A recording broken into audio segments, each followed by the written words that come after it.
Hi, I'm Felipa, and today is day 90 of my 365-day journey to complete reading the Bible for the first time.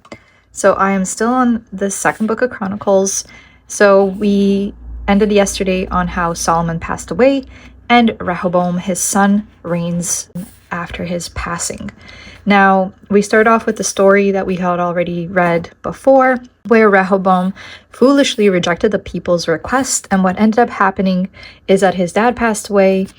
Jeroboam, the son of Nebat, who was in Egypt and had escaped from Solomon, heard that he was dead, and he returns out of Egypt.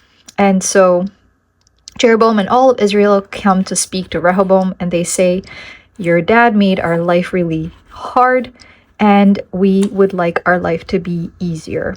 And so Rehoboam goes to his council with the old men that had served his father, and he says to the people of Israel, "Give me 3 days." The people go away, and he goes to this council, and he says, "What would you tell me to counsel these people?" And they say to him in chapter 10, verse 7, "If thou be kind to this people and please them and speak good words to them, they will be thy servants forever." But he doesn't listen to this, and so he goes to his friends, the younger guys that he grew up with, and he says, "What advice would you give me?" And they say, "You need to be harsher than your dad and make their lives even worse."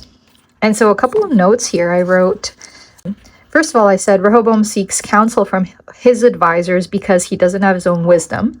So it shows he lacks confidence and self-assurance, and it kind of shows that he's a sheep and not a leader because he's asking other people what to do. And then he also is seeking a counsel from the older generation versus the newer one. And the difference between the counsel he receives from his father's advisors is that they are the people who advised during a time when things were really peaceful. So you would think that he would listen to their advice because when his dad was in power, there was peace in the land. But his friends, who have no prior experience, they tell him what to do, versus the old men, the old advisors from his dad, they say what will happen if he treats the people a certain way. So his friends are telling him go do this, and the advisors are not telling him what to do. They're just saying, if you were to do XYZ, these people will be good to you. So there's also a difference there. And then interestingly here too, he says, so Rehoboam says he's going to make their life worse. And he says, instead of how my dad chastised you and punished you with whips, I'll punish you with scorpions. And so I kind of wrote down the whole scorpion versus whips things is also interesting because whipping or receiving lashes was presumably in that time an anticipated and a known, accepted and a recognized punishment by people. By using scorpions probably wasn't. And so I think Rehoboam's trying to single himself out as extra harsh by doling out this new sort of punishment, or even the type of punishment that may be viewed as diabolical, really. And so, but it does say here that the king didn't please the people, and his heart wasn't with them because it was the cause was God, and because the Lord needed to perform his word, which he had spoken by the hand of Ahijah the Shilonite to Jeroboam the son of Nebat. So in this is essentially God kind of foreseeing how things will go. And so Rehoboam's not going to be the king of the people because there's a greater play by God happening as we go through all these ages, all these years, because there's a greater cause that's happening down the road. So Rehoboam's just kind of like a pawn. So Rehoboam then raises an army to subdue the rebellion. So there is a rebellion here. It says he was to come out of Jerusalem.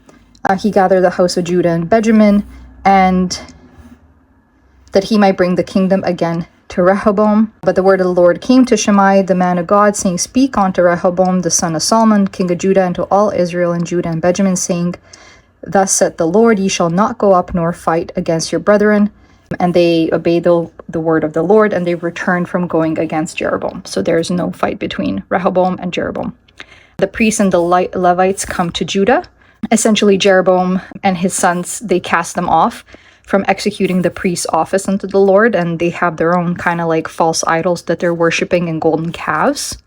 And then a small section here about Rehoboam's large family, many wives, many children, many concubines, and then how King Shishak of Egypt came against Jerusalem, and because Rehoboam and Israel was transgressing against the Lord was going to deliver them into Shishak's hands, but Rehoboam and some of these individuals ended up kind of repenting and saying that they're sorry and seeking God again. And so God kind of said, okay, well, I'm not going to put you into the hands of Shishak 100%, but my wrath shall not be poured out upon Jerusalem by the hand of Shishak.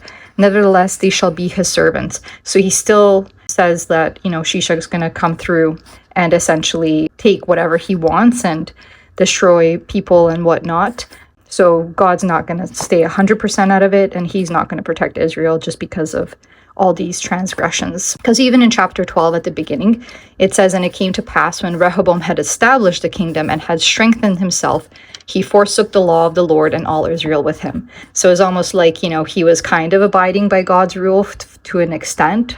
And then he established his kingdom and made himself strong with an army, and then just kind of thought he could discard everything about God. He then passes away. His son Abijah becomes king of Judah. And then, trusting in God, Abijah overcomes Jeroboam of Israel, and Abijah passes away. And we go on to Asa, who is Abijah's son, and he becomes the next king of Judah. So this is where I have finished the reading for today. So today's day 90, and tomorrow's day 91. We start on chapter 14, verse 2. And I will let you know what I read from here on out. Thank you very much for listening. Interesting little recap of the second book of Chronicles, and I do appreciate an opportunity to kind of review the stories we've read so far and the history we've read so far, because new things come up that you get to think about. So thank you for your time.